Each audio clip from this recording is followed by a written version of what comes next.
You're tuned in to the Robert Joodat Podcast, where curiosity meets human peer review. Though the voice is artificial, the knowledge is authentic. Let's begin. Imagine you've been using a blueprint to build a house for years. Right, like a standard set of plans. Exactly. You lay the foundation, frame the walls, and, follow the instructions to the letter. But then somebody walks up, taps the paper, and points out that you are completely missing an entire floor. Oh, wow. Just a whole floor missing. Yeah. You haven't just made a minor typo, right?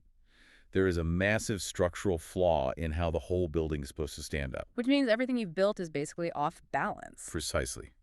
And today, we're pulling from a stack of notes, excerpts, and analyses to look at a book that essentially did exactly that. But for our cultural understanding of intimacy. Such a fascinating topic to get into. It really is.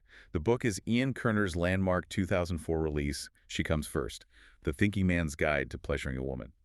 And the mission of this deep dive isn't to just, rattle off a list of anatomy terms for you. Right, nobody wants just a biology lecture. Exactly.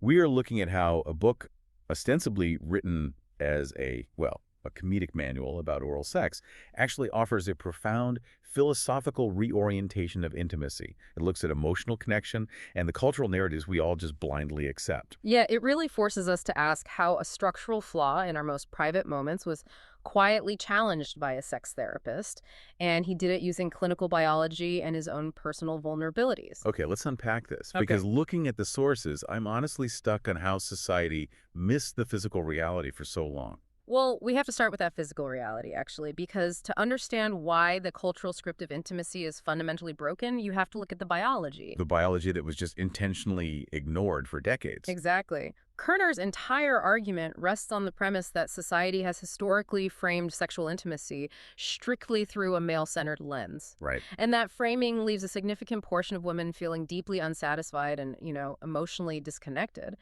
But Kerner insists this isn't just a vague psychological issue. It's a highly specific anatomical one. Yes, exactly. Because I'm looking at these anatomy notes, and the centerpiece here is the clitoris.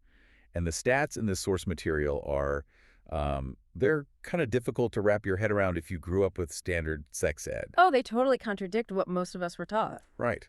According to the book, this organ is an extensive, complex network of sensitive tissue. It has 18 distinct parts. 18 parts. Yeah.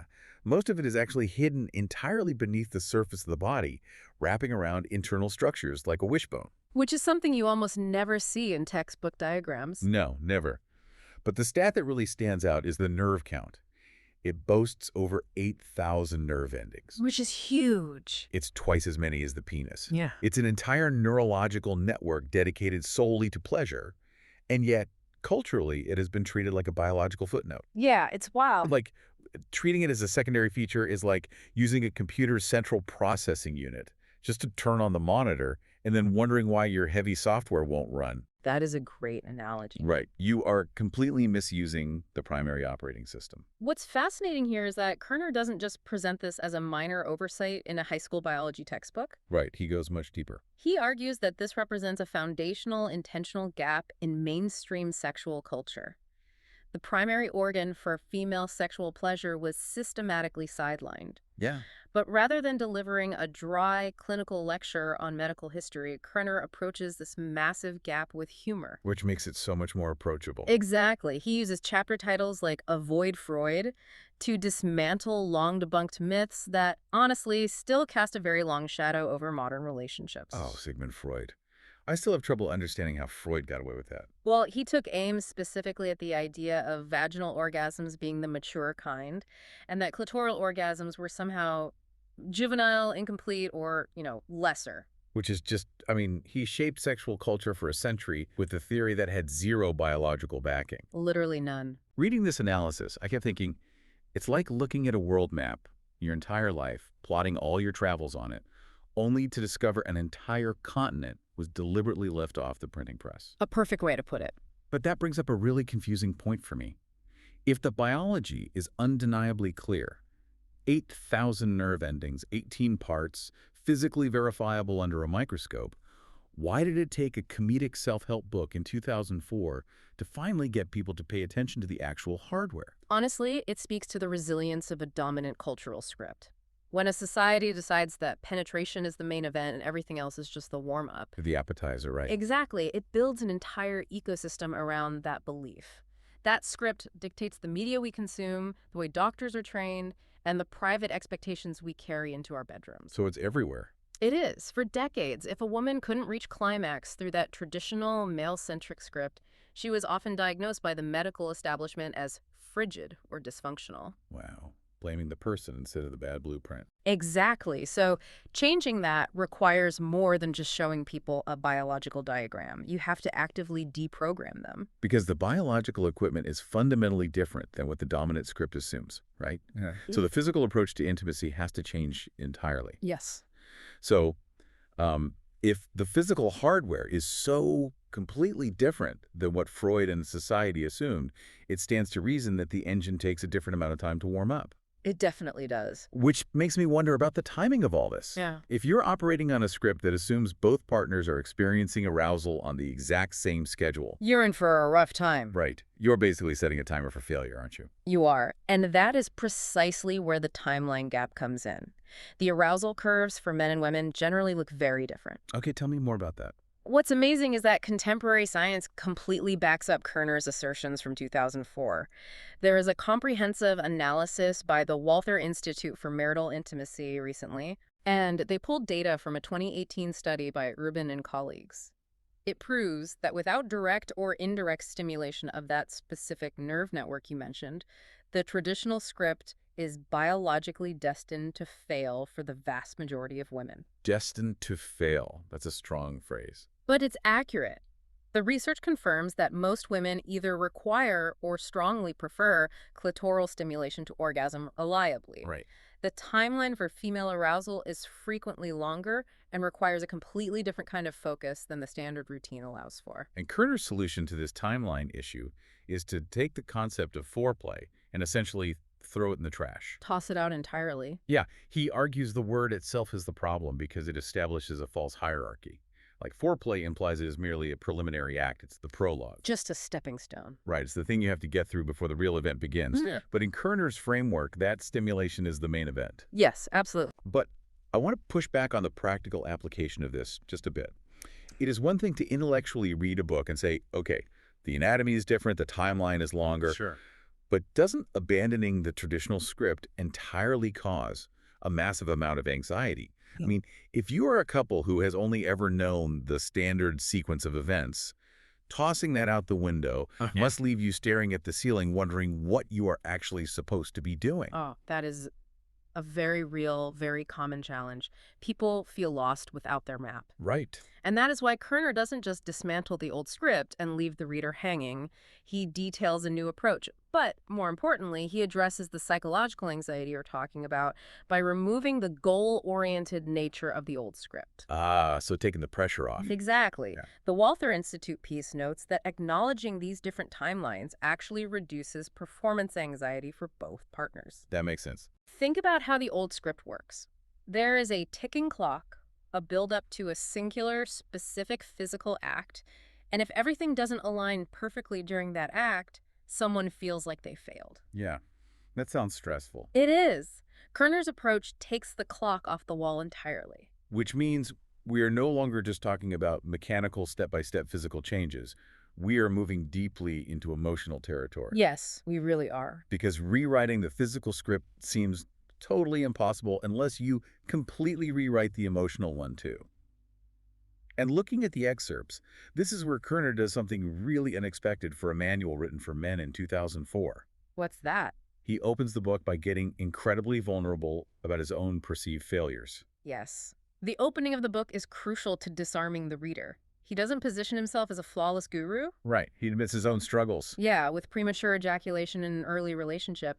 For a lot of men, that is a source of profound, isolating shame. It makes them feel like they are failing the cultural script of masculinity. But Kerner explains how that very limitation forced him to pivot. Because he couldn't rely on the penetration-centric model of sex, he had to find a partner-centered approach, specifically focusing on oral sex. So his perceived flaw actually led to the breakthrough. Precisely. His failure to perform the traditional script is what allowed him to discover a much more fulfilling, anatomically correct alternative. And that alternative leads to what he calls the core philosophy of giving, Right. which, sounds nice on paper, but how does that actually work in practice? Right. From what I gather in the sources, it treats intimacy not as a transaction, and definitely not as a performance where you are being graded, but as an act of pure generosity. Yes, giving for the sake of giving. You are giving pleasure without expecting a perfectly timed reciprocal physical response right that second. If we connect this to the bigger picture, this philosophy of giving fundamentally alters the power and pressure dynamics in the bedroom. Let's break down the mechanics of it. Okay, yeah. When a partner adopts this philosophy, they are no longer rushing to reach a finish line. They are generously providing attention. For the giver, often the male partner in the context of this book, the performance anxiety drastically reduces. Because he isn't worried about his own physical stamina or timing anymore? Exactly. And for the receiver, the emotional benefits are immense. When a woman feels truly valued, heard, and emotionally safe, knowing that the attention isn't conditional or rushed, she can fully relax. Yeah. The emotional and the physical are deeply intertwined here. You cannot have the profound physical release Kerner is talking about without establishing the emotional safety required to get there. The brain has to feel secure to let the body respond. If you are listening to this and you've ever felt the silent, heavy pressure of performance anxiety in a relationship, the case study the book provides about Michael and Sarah is probably going to sound incredibly familiar. Oh, definitely. According to the notes, they are a couple who have been married for 5 years. Michael is incredibly frustrated because Sarah rarely reaches climax during their usual routine. Right.